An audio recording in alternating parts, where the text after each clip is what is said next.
तर मित्रांनो, आपण मोसंबी ही तानावर सोडली होती सोयाबीन काढल्यास नंतर. तर मित्रांनो, हे जानेवारी महिन्यापर्यंत आपण तानावर सोडली. तर याच्यामध्ये आपल्याला हरभरा हे पीक घेता आलेलं नाही. त्याच्यामुळं आपण याच्यामध्ये आपण गहू हे पीक घेतलेलं आहे. गव्हाला ह्या वर्षी थंडी भरपूर असल्यामुळं गहू ही जे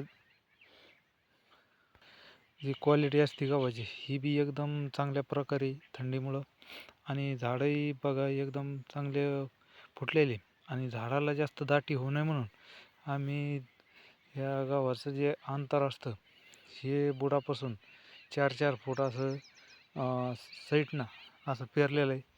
आणि मध्यभागी आपण 10 फूट असा गहू पेरलेला आहे.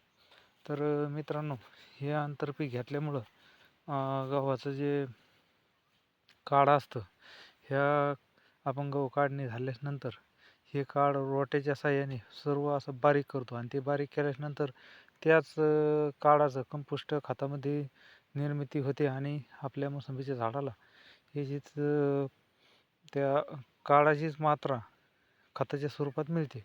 त्याच्यामुळं मोसंबीमध्ये गहू हे आंतरपीक खूप चांगलं आहे. आणि मित्रांनो, विशेष म्हणजे आपण दोन्ही झाडाच्या मध्ये अंतर असं मोकळं सोडायला नाही. ह्याच्यामध्ये आपण वांग्याची लागवड केली होती, बघून घेऊ शकता. 2 मोसंबीच्या झाडाच्या मध्ये वांगे, या प्रकारे आपण वांग्याची लागवड केलेली.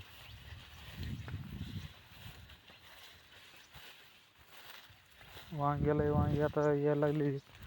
आपण मोसंबीमध्ये आपल्याकडे 200 झाड मोसंबी एक प्लॉट, आणि 200 झाडाचा एक प्लॉट आहे. त्या 200 झाडाच्या प्लॉटमध्ये बाजरीचं पीक घेतलेलं आहे. तो व्हिडिओ नक्की बघा तुम्ही. आणि याच्यामध्ये आपण 2 झाडाच्या मध्ये वांग्याची लागवड केलेली, आणि आंतरपीक म्हणून गहू पेरलेला आहे.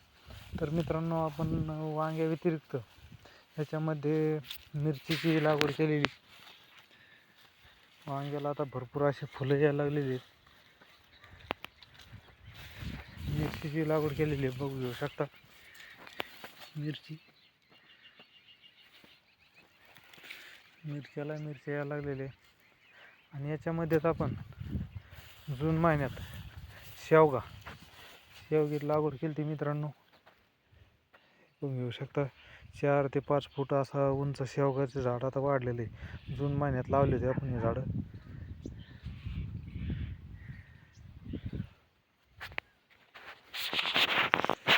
तर आपल्या मित्राचं म्हणणं होतं, कमेंट केलं ते की आपल्याला मोसंबी पीक हे परवडत नसल्यामुळं आम्ही त्याच्यामध्ये कोणतं पीक घ्यावं. त्याच्यामुळं मी हा स्पेशल व्हिडिओ बनवलेला आहे.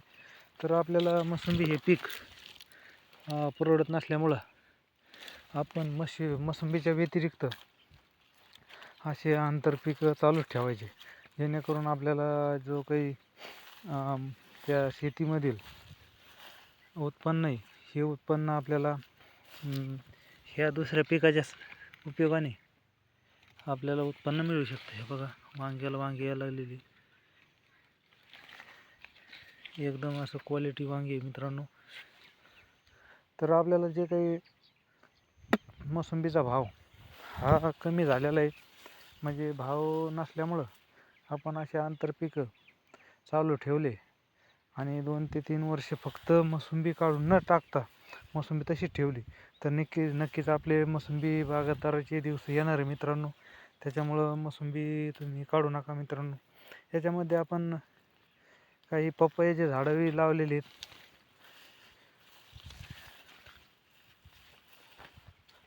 असे आंतरपीक त्याच्यामध्ये आम्ही घेत असतो. मग वांग्याला भरपूर अशी फुलं यायला लागली आता.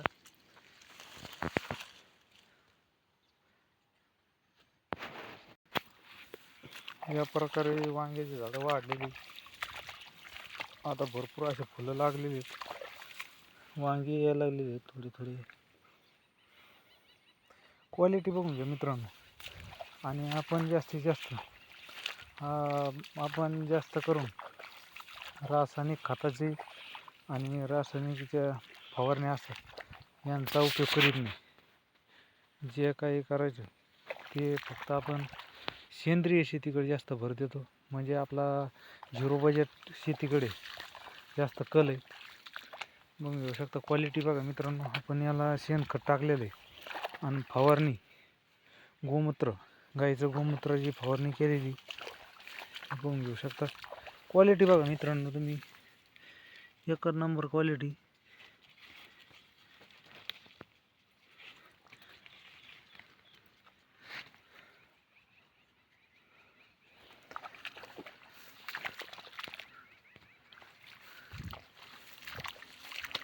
त्यावेळेला पानं कमी आणि फुलं जास्त लागलेली.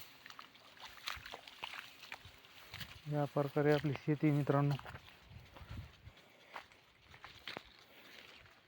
व्हिडिओ आवडला असेल लाईक करा, शेअर करा, कमेंट करा.